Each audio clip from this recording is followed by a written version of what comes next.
Hello everyone, today's video is on Perrie Dyon Simpson, a man who was executed in 2006 for killing a retired preacher. Perrie Dyon Simpson was born on October 30th, 1962. He left the hospital and was welcomed into his new home. Unfortunately for him, both parents were unfit parents. He was physically assaulted for responding and behaving like all babies do. His parents were busted for depriving him of a normal upbringing, so they were convicted and sent to prison. As for Perrie, he was sent to foster care. Despite entering the foster care system, at less than 2 weeks of age, reports claim that the foster care system failed him as well. He was assaulted in multiple ways in the foster care system, and he was also diagnosed with a brain disorder, but he never got the proper treatment. Perrie was never adopted and left the foster care system at the age of 18 when he aged out. Perrie had no family, no formal education, and by the time he turned 23, he clung to a 16-year-old girlfriend, Stephanie Eury. Perrie and Stephanie had an unusual but very close bond. By 2006, Stephanie was pregnant, but the couple had little money. One day they were walking out in the city and decided that they needed to rob someone in order to temporarily support themselves due to the fact that they were both unemployed and homeless. On August 26, 1984, Perrie and Stephanie went out for another walk, but this time on the hunt for money. They knocked on the door of a gentle and kind 92-year-old man by the name of Reverend Ernest Darter. Gene was a retired preacher, so when Stephanie and Perrie knocked on his door asking for money and food, he gladly let them enter his home. It didn't matter that it was late at night, or that the two of them were strangers. Stephanie gave Gene a sob story and told him that she was pregnant and hungry. Gene was trusting and had no reason to believe the two were not being honest. Gene made the couple glasses of milk, gave them some soda, some sponge cake, and peaches. On top of the food he offered them, he also gave them the only cash he had on him, which was $4. Perrie and Stephanie thanked Gene and then left the house. Little did Gene know, the couple had sinister plans. Some say Gene was lonely and most likely enjoyed the company because his wife had died and his 2 adult daughters had their own families and lives. Perrie and Stephanie decided to go back to Gene's house the following day to rob Gene for more money. The next day, on August 27, 1984, Perrie and Stephanie walked back to Gene's house after dark. They rang his doorbell, and Reverend Gene recognized the couple and opened his door for them again. Once the door was opened, Perrie and Stephanie forced their way inside of his home. They cut the telephone cords and forced Gene to a bedroom located in the back of his house. They demanded he give them money, but he kept telling them over and over again he had no money.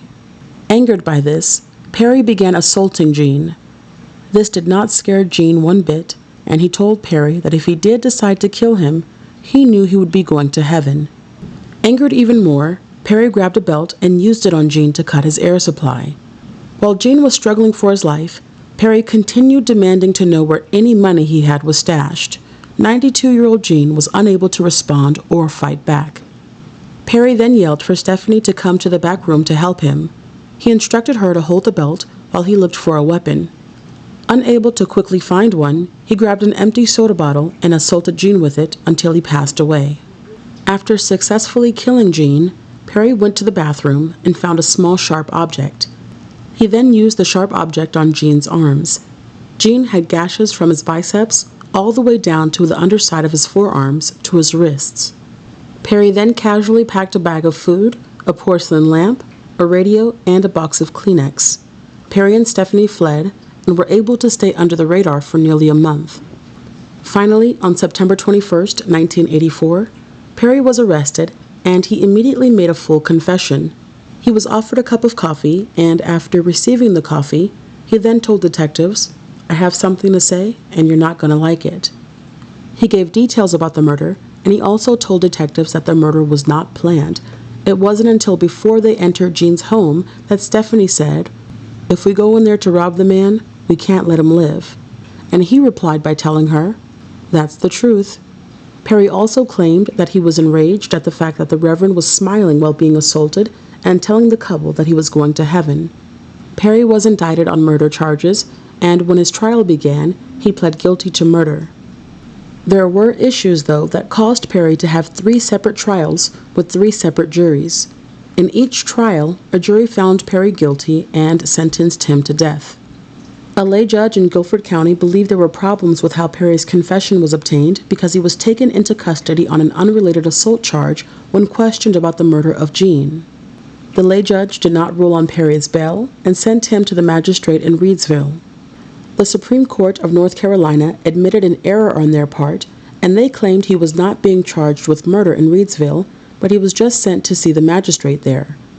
The Supreme Court said that Perrie said that he had not been denied bail, and he was not being allowed to be bailed out, so he was unconstitutionally held in custody, and he was being transported to another jurisdiction based on the suspicion of his involvement in a murder that he was not being arrested for or charged with. The Supreme Court also said that if the first judge posted bail, it is likely that Perrie would not have confessed, so his confession should have been inadmissible at trial and that it was obtained illegally. Lastly, they also said that Perrie was likely coerced in confessing because he was held for 8 hours, unable to call anyone, and was questioned by multiple police officers. The Supreme Court said that allowing Perrie's confession sends a message to other courts and police officers that they do not have to abide by the law when holding a citizen in custody. In quoting a representative from the Supreme Court, "We cannot allow Perrie Dyon Simpson to be put to death based on the effect on the jury of an illegally obtained confession." So, as previously stated, Perrie was sentenced to death 3 times, but after the first 2 times, his sentences were reversed on appeal. The 3rd time Perrie was sentenced to death, it stuck, and all of his future appeals were denied. Perrie was sentenced to death, and his partner in crime, Stephanie, was sentenced to life in prison. Perrie was scheduled to die on January 20th, 2006 in the state of North Carolina.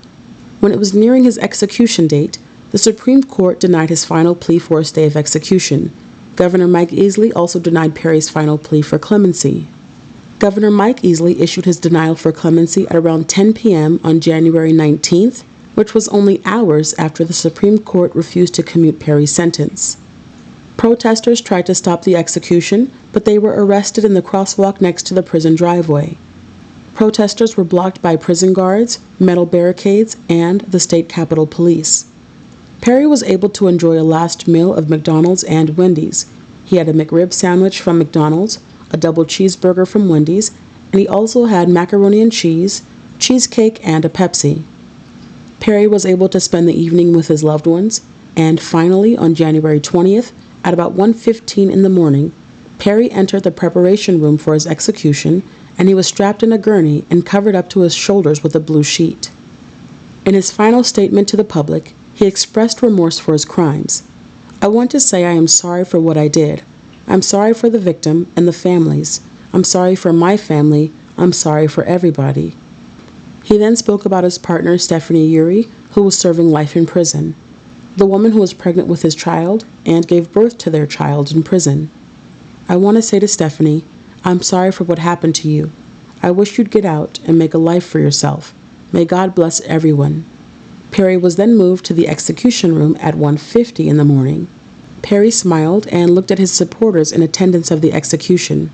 He was pronounced dead at 2:17 a.m.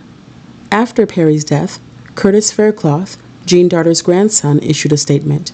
"In attending the execution, we are honoring the wishes and memory of our parents and the life of our grandfather. We respect the legal decision determined with extreme care by 3 sets of jurors in 3 separate trials. Our grandfather was a kind, gentle man who lived his life in service to others." Curtis claimed that they were not out to gain sympathy nor to be portrayed as victims. "Life goes on, and we do our best to make the most of it. Our grandfather would want it that way." Curtis ended by saying his grandfather, Gene, would have wanted things this way because the Bible talks about just punishment.